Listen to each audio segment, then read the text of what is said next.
प्रदेश के पुलिस महकमे में पदोन्नति के बाद भी अधिकारियों को नई जिम्मेदारियां नहीं मिलने का मामला है और अब चर्चा का विषय बनता जा रहा है। करीब 3 महीने पहले 38 आरपीएस अधिकारियों को अतिरिक्त पुलिस अधीक्षक यानी एएसपी पद पर प्रमोशन मिला, लेकिन अब तक ज्यादातर को नई पोस्टिंग का इंतजार है। ये रिपोर्ट देखिए। प्रदेश में हालात ये हैं कि एएसपी बनने के बावजूद अधिकारी अभी भी डिप्टी एसपी के तौर पर काम कर रहे हैं। प्रमोशन के साथ नई जिम्मेदारियों और अधिकारों की उम्मीद थी, लेकिन उन्हें पुराने पद की जिम्मेदारियों में ही उलझकर काम करना पड़ रहा है। इससे अधिकारियों का मनोबल प्रभावित हो रहा है और विभागीय कार्यप्रणाली पर भी सवाल उठने लगे हैं। पुलिस महकमे में अब ये चर्चा आम हो गई है कि पदोन्नति आसान है, लेकिन पोस्टिंग मिलना मुश्किल। दिसंबर में 30 से ज्यादा पुलिस निरीक्षकों को डिप्टी एसपी बनाया गया था, लेकिन उनमें से भी कई अब तक नई तैनाती का इंतजार कर रहे हैं। यह स्थिति दर्शाती है कि विभाग में पदोन्नति और पोस्टिंग के बीच समन्वय की कमी बनी हुई है।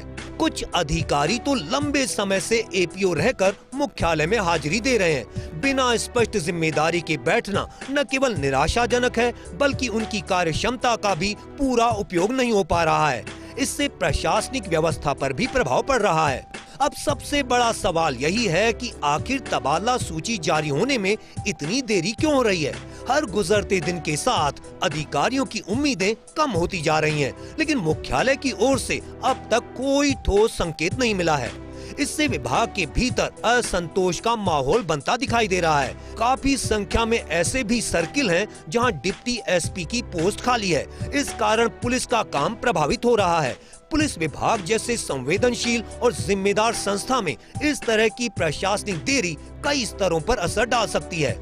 अधिकारियों का मनोबल गिरता है, कार्यों की गति और गुणवत्ता प्रभावित होती है। ऐसे में जरूरी है कि पुलिस मुख्यालय जल्द से जल्द तबादला सूची जारी कर इन अधिकारियों को उनकी नई जिम्मेदारियां सौंपे, ताकि वे अपने पद के अनुरूप कार्य कर सकें और व्यवस्था को बेहतर बना सकें। पुलिस महकमे में आरपीएस अधिकारियों की तबादला सूची का इंतजार लंबा होता जा रहा है। इंतजार उन अधिकारियों के लिए और लंबा हो गया है जो 3 से 4 महीने पहले प्रमोट हो चुके हैं, लेकिन अभी तक उन्हें प्रमोट होने के बाद नई पोस्टिंग नहीं मिली है। उम्मीद है कि पुलिस मुख्यालय की ओर से और गृह विभाग की ओर से जल्द ही आरपीएस तबादला सूची जारी होगी और अधिकारियों का इंतजार ख़त्म होगा। कैमरामैन संजय के साथ Shivendra Pratap Singh Parmar, first India news, Jaipur.